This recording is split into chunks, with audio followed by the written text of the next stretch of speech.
का काम है, लेकिन आतंकवादियों को ऊपर वाले तक पहुंचा देना ये इंडियन आर्मी का काम है। आम कितना भी पीला हो जाए, लोग दबा के चेक करते हैं पका है कि नहीं है, क्योंकि पता है कि दब जाएगा। और बेल बेल कोई दबा के नहीं चेक करता है। सब इनको लगा कि भाग रहा है भारतीय, मारो गजवाए हिंद। अरे ससुरा गजवाए हिंद, तुम्हारा बाप आ रहा है। भारतीय मीडिया ने छाप दिया, भारत के लाल लाल बहादुर शास्त्री को लाल कहा जाता है, भारत के लाल ने ताशकंद में भारत को बेच दिया। बेचारे लाल बहादुर शास्त्री साइन किए और रूम में गए, हार्ट अटैक से मर गए। अरे आज नहीं तो कल तो मराना ही मराना, मरा जाए आदमी, कौन दिक्कत है यहाँ पे। कौन मर आदमी 70 साल जी के क्या कर लेगा, ये बता ना। बेड पे मरोगे, बेड नंबर 36 मर गया, ऐसा जरूरत नहीं।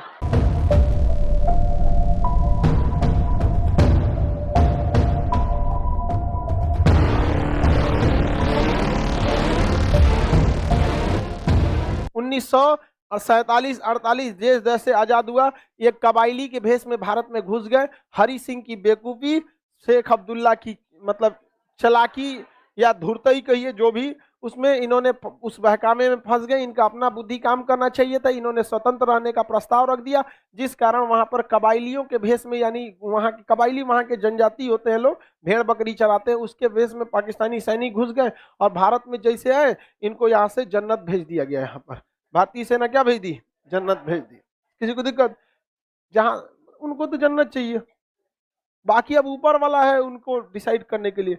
हमारे पे काहे भड़काता, तो यही नहीं मैं वीडियो में बोल दिए थे कि आतंकवादियों को माफ करना या ना करना ये ऊपर वाले का काम है, लेकिन आतंकवादियों को ऊपर वाले तक पहुंचा देना ये इंडियन आर्मी का काम है। कुल भड़क गया था सब पाकिस्तानिया से एकदम यहाँ पे। अब उनको लगता है कि हम मतलब उन लोगों के लिए, हम उनके भड़कने से हम सुधर जाएंगे। अब पाकिस्तान को लगा कि भारत जो है 1965 के युद्ध में बहुत बुरी तरह से हारा हुआ है, यही 62 के युद्ध में बहुत बुरी तरह से क्या हुआ है, हारा हुआ है। यही मौका है किस पर हमला करने का, भारत पे। फिर से होगा गजवाए हिंद। गजवाए हिंद तोरा करते हैं, अजब हाल है। गज भारत पर क्या किया जाए, आक्रमण किया जाए। और 65 में भारत में पड़ गया सूखा, बहुत समस्या हो गया। और 62 की लड़ाई जवाहरलाल नेहरू जब हारे, हर इंसान उनको कोसता था, भारत चीनी भाई भाई। इंदिरा गांधी भी पढ़ी लिखी थी, कोई भी बोलेगा ना एयरफोर्स का यूज क्यों नहीं किया, लेकिन समस्या वही। फिर हम आपसे भी पूछते हैं, नेहरू को छोड़िए, आपका विधायक पीटेगा, एक तमाचा मार सकते हैं, नहीं मार सकते, ये गलती है। लेकिन हमारे बैच के तो मार दीजिएगा, नहीं समझे, दे दीजिएगा यहाँ पर, कोई दिक्कत नहीं जी। अमर होके थोड़े आए हैं, अमर होके आए हैं, नहीं, कोई दिक्कत नहीं है। आप देखिएगा मिर्जापुर मूवी में गोली, मुन्ना भैया, गोली उसी को मारा है जिसने दोबारा पलट के नहीं चलाया। मारे गुड्डू पंडित को, मारे हैं।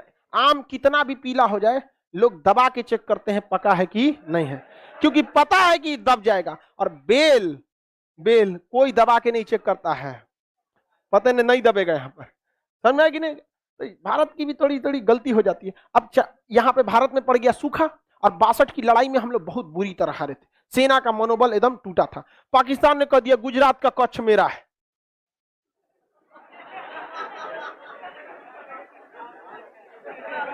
यहां पे घुस गया सब पाकिस्तान वाला, यहां पर घुस गया।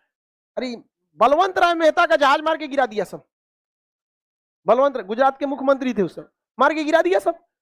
ये बहुत बहुत बवाल हुआ यहाँ पर। लेकिन कच्छ का रन खाली एरिया है, इसमें वो घुसे सब, भारतीय सेना बिछा दिया उन लोग को, मर गए सब, पूरा साफ दूर दूर तक दिखाई दे रहा था, धर धर धर मार के भारतीय सेना बिछा दिया सब यहाँ पे कच्छ के रन में 1965 की लड़ाई में। अब पाकिस्तानी जो होते हैं सब, याद रखिए बाबू, पाकिस्तानी किसी भी लड़ाई में मजहब को जरूर घुसाएगा। उसने कश्मीर में घुस गए सब पाकिस्तानी, और कश्मीर में घुसकर भारतीय सेना को मारते थे, आगजनी करते थे, बवाल मचाते थे। ये दिखाना चाहते थे कि कश्मीर की जनता भारत में नहीं रहना चाहती है, और इस वजह से पाकिस्तान भारत पर क्या करना चाह रहा है, युद्ध करना चाह रहा है। उसने ऑपरेशन जिब्राल्टर चालू किया। क्या चालू किया, ऑपरेशन जिब्राल्टर। ऑपरेशन जिब्राल्टर के तहत उसने क्या किया कि कश्मीर को सोचा कि काट दे बाकी के हिस्से में, और बहुत ही बड़ी संख्या में सैनिक भारत में घुस गए। और हमारे सामने समस्या ये थी कि अभी 62 का युद्ध खत्म भी नहीं, मतलब अच्छे से खत्म नहीं हुआ। जवाहरलाल नेहरू का टेंशन से मौत हो गई थी। जवाहरलाल नेहरू की मृत्यु का कारण भारत पाक युद्ध था, भारत चीन युद्ध, सब जिम्मेदार यही थे। तो दूसरा कौन बोली सुनेगा? ढेर होशियार बनेंगे, गुट निरपेक्ष रहेंगे, एयरफोर्स का यूज ना करेंगे, 20 साल जरूरत है तो 20 साल बोलेंगे। समझ में आया कि नहीं आ गया? भाई जब उसने कश्मीर पर आपके रेडी नहीं हुआ, कश्मीर पर जब रेडी नहीं हुआ तो तिब्बत में क्या रेडी हो गए? नहीं समझे? आपको भी कहना चाहिए कि हम उसमें अध्ययन करने के बाद हम देखेंगे यहाँ पर। तो पाक यहाँ पर कश्मीर, लाल बहादुर शास्त्री उस समय भारत के क्या थे? प्रधानमंत्री। उन्होंने देखा कि तो बहुत दिक्कत की बात है, पाकिस्तान के पास कई फायदे थे, उसके पास सेवर जेट थे, उस समय का सबसे खतरनाक विमान था, और उसमें हीट सीकिंग मिसाइल लगी थी, या विंडर मिसाइलें थी साइड में, मारता था कौन? भारत के पास कोई मिसाइल नहीं थी। भारतीय जहाज में बंदूक लगा था, और उसके पास हीट सीकिंग विंडर मिसाइलें थी, मार देती थी जहाज की इंजन सूंघ के। अब हवा में तो कहीं गर्मी का सवाल पैदा नहीं होता है, अगर गर्मी है मतलब जहाज का इंजन है, और उसी को हीट सीकिंग मिसाइल थी, विंडर मिसाइलें मार देती थी। पाकिस्तान भारतीय जहाजों को मार के गिराने में सक्षम था। पाकिस्तान को अमेरिका ने पैटर्न टैंक दिया था, उस समय का सबसे खतरनाक टैंक, पूरी एशिया में कोई ऐसा हथियार ही नहीं था जो पैटर्न टैंक को मार के गिरा सकता था। पाकिस्तान का मनोबल 7वें आसमान पर, और भारत के सामने सब समस्या। 62 में बहुत बुरी तरह हारे थे, भारत में नेतृत्व की कमी थी, लाल बहादुर शास्त्री आए थे चुनाव से, तो अचानक है ना, मृत्यु हो गई जवाहरलाल नेहरू की, ये आए, सूखा पड़ा हुआ था। पाकिस्तान में ऐसी कोई समस्या नहीं थी, पाकिस्तान ने देखा यही मौका है, पाकिस्तान ने यहाँ गुजरात पर हमला किया, कोई फायदा नहीं हुआ, कश्मीर में घुस के पूरा बवाल करा दिया कश्मीर में, और यहाँ ऑपरेशन जिब्राल्टर के तहत घुसा दिया। भारतीय सेना जब आई तो पाकिस्तान को वहां से मुंहतोड़ जवाब देना चालू किया, और यहाँ पर 21 दिन में जो ऑपरेशन जिब्राल्टर का जो हेड ऑफिस था 21 दिन में उड़ा दिया। एक के दिन में उड़ा दिया यहाँ पे, और वहां ऑपरेशन जिब्राल्टर की इनकी हवा निकल गई, पाकिस्तानी सैनिक भागने लगे थे यहाँ से। तो यहाँ हमारी थल सेना ने बहुत ही बहादुरी का परिचय दिया, लेकिन यहाँ पर उसकी एयरफोर्स भारी पड़ गई।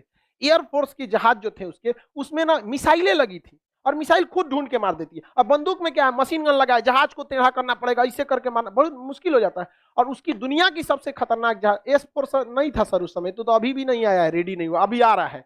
क्या बात करते हो, उस समय टेक्नोलॉजी भी नहीं थी, एस-4 तो दुनिया में कहीं नहीं था। तो उसके बाद वेंडर मिसाइलें थी, मार देती थी, धाए से कोई जहाजे नहीं उड़ता था उसके आगे, डर के मारे। हमारे पास सबसे घटिया जहाज उस समय का नाट विमान था, नॉट विमान था, उसके पास सेवर जेट था, स्टार फाइटर, सेवर जेट उस समय के सबसे उन्नत जहाज थे, और उसमें हीट सीकिंग मिसाइल, वेंडर मिसाइलें लगी थी। हमारी जहाज मार के गिरा दिया, उड़ने नहीं दिया। हाँ तो तब हो गया श्रीनगर एयरबेस पे आके बम मार के चल गए सब, तब क्या किया जाएगा? तो भारतीय सैनिक भी कहा जुगाड़ लगाया सब। इसने कहा एक काम करते हैं, पाकिस्तान के जो सेवर विमान है इनको हम लोग चकमा देते हैं। इन्होंने क्या किया, अपने नाट विमानों को बहुत ही हाइट पर उड़ाया, बहुत ही हाइट पर उड़ाया। किसको? नाट विमानों को, ताकि ये रडार के पकड़ में आ जाए। इन घोंचुओं को समझ में नहीं आया, नाट विमान किसके पकड़ में आ गया? रडार में। और इन लोगों ने उड़ा दिया किसके खिलाफ? नाट विमान के खिलाफ। अब नाट विमान कमजोर थे, और ये स्टार विमान थे, इनका पीछा करने के लिए ये ऊपर गए। अब मशीन गन की लड़ाई में देखिए, हमारे पास मिसाइलें नहीं थी, हमारे पास क्या था? Machine gun. मशीन गन अगर लड़ाई में रहेगी तो उसी को फायदा होगा जो पीछे है या फिर ऊपर है, धाए धाए मार देगा। अब पता चला आप आगे हैं, अब पीछुआ से वो है, तो घूमे के मारेंगे, ऐसे मार देगा पीछे से, और उसके पास तो मिसाइल है। तो भारत ने फंसाया, एयरफोर्स ने नाट विमानों को क्या किया? ऊपर भेजा। और इनको था कि तुम भागा ना, रडार में ये पकड़ा गए, चल गए, और नीचे से भारत ने बाकी के 10 ठो नाट विमान को नीचे से उड़ा दिया। इससे ये रडार में आईबे नहीं किया, इन घोंचुओं को पता नहीं है, ये मारने गया सब उसको, ये मारने गया इसको, चल गया सब हाइट से इधर से, ले आइए इधर से क्या हो गया, सब भाग गया सब। इनको लगा कि भाग रहा है भारतीय, मारो गजवाए हिंद, अरे ससुरा गजवाए हिंद, तुम्हारा बाप आ रहा है। भारतीय सेना, वायु सेना के नाट विमानों ने उस समय के सेवर जेट विमानों को इस तरह से मारा कि पाकिस्तानी एयरफोर्स ने कहा कि सेवर जेट विमान अब उड़ान नहीं भरेंगे। लोग समझे तो नहीं, इसे कहते हैं खौफ क्या होता है यहाँ पर। और ये हमेशा से होता रहा है। अमेरिका में कमेटी बैठाई गई कि नाट विमान कैसे मार दिया रे उसको, स्टार विमान, नाट विमान, यही होते रहेगा। अब समस्या समझिए, उस चोटों के पास बहुत दुविधा थी, अगर वो इसके खिलाफ उड़ान नहीं भरेगा तो ऑलरेडी ये हाइट पे है, मार देगा, और उड़ान भर रहा है तो ये घेर के मारेगा, जाओगे कहां? सबसे इतना ही, दोनों हाथ में आगे खाई पीछे कुआं, मरोगे यहाँ पे। एयरफोर्स उसकी चौपट हो गई, और इतना बेहतर, शुरुआत में हमारी एयरफोर्स चौपट हुई थी। इसलिए हमेशा याद रखिएगा, हथियार मायने नहीं रखता है, चला कौन रहा है ये मायने रखता है। आज भी दुनिया, आज भी सबसे विश्वसनीय जहाज, दुनिया में सबसे ज्यादा लड़ाई लड़ा है F-16 जहाज। ये अब बहुत मॉडर्न जहाज है, अमेरिका का ही दिया है। और सेवर जेट भी किसका दिया था? अमेरिका का ही। और स्टार विमान भी किसने दिया था? अमेरिका ने। Heat seeking missile America, vendor missile America, धो दिया यहाँ पर। F-16 अभिनंदन लेके गए थे, MiG-21, इसे उड़ता हुआ ताबूत कहते हैं, दुनिया का सबसे पुराना जहाज है, झड़ गया इसका पेंट ओंट भी, लेकिन इससे मार दिए किसको? F-16। अरे इसमें एक को इंजन है ना, इंजन में फेल हो गया था इनका। स्टाल पोजीशन कहते हैं, बहुत ज्यादा हाइट कर देते जहाज, स्टाल कंडीशन में चला जाए, इंजन फेल हो जाता है, इसलिए इनके ऊपर मिसाइल हिट कर गई। अदरवाइज मिसाइल हिट नहीं करती, डबल इंजन रहता तब। और दूसरा विमान भी है 1980 का। आपके पास 1980 का मोटरसाइकिल है, क्या हाल होगा? लेकिन हिम्मत देखिए उस आदमी का कि लेके उड़ गया, और किसको मारने के लिए? अब मारियो दिया उसको, वो तो दूसरा का आके ना मार दिया यहाँ पर। और दूसरी बात, वो पाकिस्तान की टेरिटरी में थे। हिम्मत देखिए, उन सब के पास इतना उन्नत जहाज होने के बावजूद यहाँ नहीं आए, दौड़ा दिए वहां पर। अरे वो तो गलती हो गया ना, सुखोइया पीछे था, सुखोई 30 MKI थोड़ा सा पीछे था, नहीं तो उनका सोचा लाहौर में घुस के उनको तबाही मचा के आता। तो 65 के युद्ध में एयरफोर्स ने क्या कर दिया? धावा बोल दिया। और भारतीय सैनिक तो मनोबल आगे था ही। अरे भाई, एयरफोर्स के चक्कर में ना भारतीय सैनिक आगे नहीं बढ़ रहे थे। जब एयरफोर्स ने भारतीय सेना को कहा कि आप टेंशन मत लो, उनकी एक जहाज नहीं उड़ेगी, तो भारतीय सेना अगले दिन लाहौर पहुंच गई। लाहौर पहुंच गई थी, और लाहौर के स्कूल पर पाकिस्तान का झंडा हटा के और वहां तिरंगा झंडा लहरा दिया गया था वहां। यह हकीकत है। तब पाकिस्तानियों ने अपना टैंक निकाला, भयानक सा टैंक, भारतीयों को धोने के लिए। और दुनिया का सबसे खतरनाक पैटर्न टैंक था, जिसपे बम मारा जाता था तो झाड़ देता था इसे, बम मार। अमेरिका का पैटर्न टैंक था।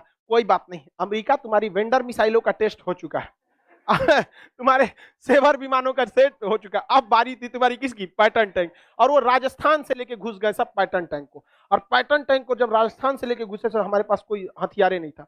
यहाँ खड़े थे वीर अब्दुल हमीद। वीर अब्दुल हमीद 62 की लड़ाई लड़े थे, उसमें भारतीय सेना को देखे थे, कहते कि एकरे बदला निकालेंगे। पहले तू आया ही पिटाएगा, और जो 62 का बदला तोरे से निकालेंगे। वीर अब्दुल हमीद के सामने जब टैंक आया था, पैटर्न टैंक को उधिया दिया यहाँ पर। और उनके सेना में यह अफवाह फैल गया कि भारत के पास ऐसी भी मिसाइलें हैं जो पैटर्न टैंक को मार सकती है। और पैटर्न टैंक इतना खतरनाक था कि उसके जो कमांडर थे उनको पूर्ण विश्वास था कि दुनिया में कोई भी पैटर्न टैंक को मार नहीं सकता। सबसे आगे अपने पैटर्न टैंक लेके चल रहे थे, मारा वीर अब्दुल हमीद, पहले उन्हीं को उड़ा दिया। सेनापति ये मर गए वहां पर।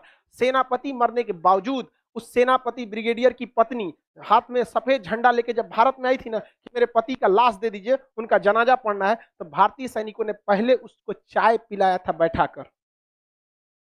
और यही हिंदुस्तान में है जहां विदेशियों के आक्रमण से हमारी छतरानियों को जौहर करना पड़ा था।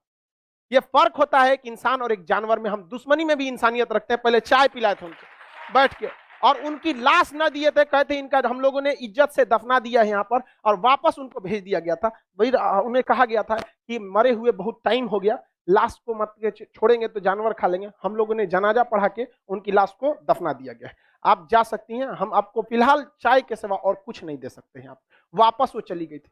ये हम में और आप में भी होना चाहिए। दुश्मनी में हमें अपनी संस्कृति को धूमिल नहीं करना है। ये गौरव से हमेशा ये याद रखेंगे। हम तो ये भी चाहते तो गोली मार देते उसको, लेकिन इतिहास में कभी नहीं मिट सकते थे कि भारतीय सेना ने एक विधवा के ऊपर हाथ उठाया।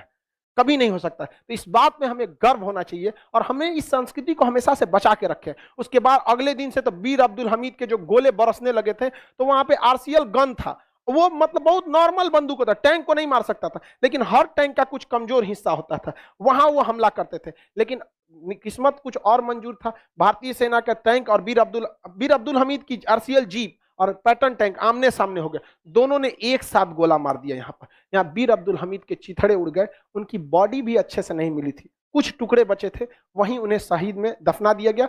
यहाँ धामूपुर गांव है, गाजीपुर डिस्ट्रिक्ट, उत्तर प्रदेश में। वहां पर उनके आज भी वीर अब्दुल हमीद के याद में स्मारक बनाया गया है। इसके बाद भारतीय सेना का खून खौला। भारतीय सेना ने यहाँ नहर खोल दिया। नहर का पानी इतना बढ़ गया कि इतना पानी लग गया वहां पर, वहां का टैंक जाम में फंस गया यहाँ पर। और उसके बाद हाल ये हुआ कि भारत ने 100 टैंक को मारकर गिरा दिया। इतिहास में पूरी एकमात्र भारत पाकिस्तान का सीमा है जहां आदमी का नहीं, टैंकों का कब्र बना हुआ है। टैंक अभी भी है, टैंक का कब्र बना हुआ है। वहां स्पष्ट टैंक के लिखा हुआ है, पाकिस्तानी टैंक, नंबर प्लेट के साथ। आके ले जाओ यहाँ पर। इतना ढूंढ के रख दिया था यहाँ पर। तो अब इसके बाद बच गई नेवी। तो नेवी के पास एक ऐसी जहाज थी, पानी वाली जहाज, जो बहुत सटीक मिसाइल मारती थी, लेकिन उसका ज्यादा रेंज नहीं था, जिसे कॉर्बेट कहते हैं, ज्यादा रेंज नहीं था। अब उसको कराची बंदरगाह तक ले कैसे जाए? तो भारत वालों को जुगाड़ का कमी है, यहाँ गाड़ी का इंजन फेल होता है बांध के ले जाता है। तो भारतीय नौसेना ने उस मिसाइल मारने वाले जहाज को बांध के ले गए थे सब। कहां पर? कराची बंदरगाह पर। और कराची बंदरगाह के जितने भी जहाज थे सबको मार दिया था। पाकिस्तानी नेवी ने आदेश दिया अपनी नौसेना को कि समुद्र में मत जाओ, समुद्र में मत जाओ। रूस के थल नौसेना प्रमुख माथा पीट रहे थे कि यार मारा कैसे उसको, क्योंकि ये मिसाइल रक्षा करने के लिए। अब S-400 किस लिए है? रक्षा करने। अब ओकरा कोई ले जाके दूसरे पे हमला कर दे तो रूस नहीं करे, ये क्या किया रे तुम? यहाँ रक्षा करने वाला ना मिसाइल है कि तुम्हारे ऊपर कोई मारेगा तुम मारना। कह हम बता रहे ना कैसे बांध के ले गए थे और वहां ले जाके खड़ा कर दिए, और इसके और आया तो मार के गिरा दिया, सब मार के धो दिया। पाकिस्तानी नेवी का हालत खराब हो गया। कराची बंदरगाह से भाग गए थे वो लोग ग्वादर बंदरगाह पे छोड़ के, कह के भाड़ में जाओ। एयरफोर्स मराई, नेवी मराई, थल सेना मराई, सब मराई, फिर भी इन्हें गजवाए हिंद चाहिए। अरे चट्टो कहीं के, तुमको कौन समझाए यहाँ पर। इसके बाद लाल बहादुर शास्त्री, रूस जो था ये नहीं चाहता, क्योंकि अमेरिका और रूस के बीच में विवाद चल रहा था उस समय। सेम क्यूबा संकट चल रहा था। क्या चल रहा था? क्यूबा संकट। क्यूबा कहाँ? अमेरिका के पास है। क्यूबा संकट चल रहा था। लगने तो यहाँ पे अभी मार चल रहा है, यहाँ खत्म कैसे? तो मार जब तक खत्म नहीं होगा तब तक। हमको लगता है हमको सेना में छाटा था सब इसीलिए। बोलता है तुम बहुत बोलता है। हम रहते हैं वहां पे ना, हम मार करा दिए रहते हैं। बाढ़ में जो सोचा कूद जाते हैं हम मराते तो पीछे सेना आईबे करती। आई हो गया, जम गया, बजर गया यहाँ पे, बात खत्म। यहाँ अरे आज नहीं तो कल तो मराना ही मराना। मरा जाए आदमी, कौन दिक्कत है यहाँ पे? कौन मर आदमी 70 साल जी के क्या कर लेगा? ये बता ना, बेड पे मरोगे, बेड नंबर 36 मर गया, ऐसा तो नहीं। क्या फायदा है यहाँ पे? बुढ़ौती में मर के पतो अगर आएगी, बुढ़ा मरता नहीं है यहाँ। बेहतरीन है ना यहाँ पे, वो जवानी जवानी नहीं जिसकी कोई कहानी न हो। मार तो चीन चाहता नहीं था। सुनिए ध्यान से, यहां पर था क्यूबा संकट। यहां क्या था? क्यूबा। रूस ससुरा यहां आके परमाणु बम लगा दिया था। किसको मारने के लिए? अमेरिका को। और अमेरिका तुर्की में आके परमाणु बम लगा दिया। किसको मारने के लिए? रूस। अल्लाह, तृतीय विश्व युद्ध की तैयारी चल रही थी। अब रूस चाहता था कि दूसरे जगह पे युद्ध ना हो। पाकिस्तान किसका साथ दे रहा था? अमेरिका किसका साथ? पाकिस्तान। रूस किसका साथ दे रहा? भारत। तो इन दोनों के बीच में ताशकंद में समझौता बुलाया गया। भारत लाहौर तक कब्जा कर लिया था। ताशकंद समझौता में रूस ने भारत का साथ नहीं दिया। वो केवल कॉम्प्रोमाइज कराना चाहता था। और लाल बहादुर शास्त्री पर सारे लोगों पर दबाव बनाया गया। इतना दबाव बनाया गया, कई बार ऐसे भी हो गया आपको बैठा के बीच पूरा गांव दबाव बनाएगा, मजबूरी में साइन करना पड़ेगा। ताशकंद समझौता साइन किया गया और कहा गया कि जो जहां पे कब्जा किया है वापस लौटे। तो पाकिस्तान से कब्जा कौन सी हुआ था? और हम लोग से लाहौर। और हमारे सैनिक भी ज्यादा शहीद हुए थे। भाई हर युद्ध की कीमत चुकानी पड़ती है यहाँ पे। तो हमारे शहीद, जो हमारे सैनिक शहीद हुए, उनके लिए एक संवेदना होती है। लेकिन हाँ, मरेंगे तो आपकी मृत्यु हो जाएगी, शहीद होंगे, अजर अमर रहेंगे। हमारे सैनिक कभी नहीं मरे, वो शहीद हुए, अजर अमर रहे यहाँ पे। तो हमारे सैनिकों ने शहादत दी थी, हमें लॉस हुआ था। हम कराची तक, हम लोग लाहौर तक चले गए थे, युद्ध नहीं खत्म हुआ रहता ना, बीच में समझौता नहीं होता, हेल के हम लोग तो ईरान घुस गए रहते यार, पाकिस्तान को हाथ छोड़ो ना यहाँ पर। तो बाद में समझौते से दोनों को अपना जगह वापस लौटाना पड़ा। जब साइन हो गया तब लाल बहादुर शास्त्री के ऊपर दबाव था, रूस का दबाव था, इनका दबाव था। ये बेचारे साइन कर दिए कि अब हम लोग वापस लौटेंगे, अपनी सेना से लौटेंगे। और वहां देखिए, लाल बहादुर शास्त्री साइन करे ना करे, बीच में हस्तक्षेप होता, वापस लौटना ही पड़ता। थोड़ा समय लगता लेकिन लौटना पड़ जाता, क्योंकि यूएनओ ने कहता है कि आप दूसरे देश को कब्जा नहीं कर सकते। लेकिन लाल बहादुर शास्त्री को ये इतना जल्दबाजी में डिसीजन नहीं लेना पड़ा। लेकिन उस इंसान को समझिए जो अपने देश में नहीं है, दूसरे देश में, उज्बेकिस्तान में है, ताशकंद नामक शहर में बैठा है, पूरी दुनिया उस पर दबाव बना रही है, पागल हो जाएगा वो इंसान। और उसके ऊपर जब किया गया तो भारतीय मीडिया ने छाप दिया, भारत के लाल, लाल बहादुर शास्त्री को लाल कहा जाता है, भारत के लाल ने ताशकंद में भारत को बेच दिया। बेचारे लाल बहादुर शास्त्री साइन किए और रूम में गए, हार्ट अटैक से मर गए, वहीं मर गए। एकमात्र प्रधानमंत्री जिनकी मौत विदेश में हुई है। बहुत कीमत चुकाए हैं हम लोग इस देश के लिए। 62 की युद्ध नेहरू की जान ले गया, 65 का युद्ध लाल, 11 जनवरी 1966 को ताशकंद समझौता हुआ, हमारे लाल बहादुर शास्त्री की मृत्यु हो गई। वही व्यक्ति था कहने वाला जय जवान जय किसान। उनके कहने पर किसानों ने बमबारी के बीच भी हल नहीं रोका था।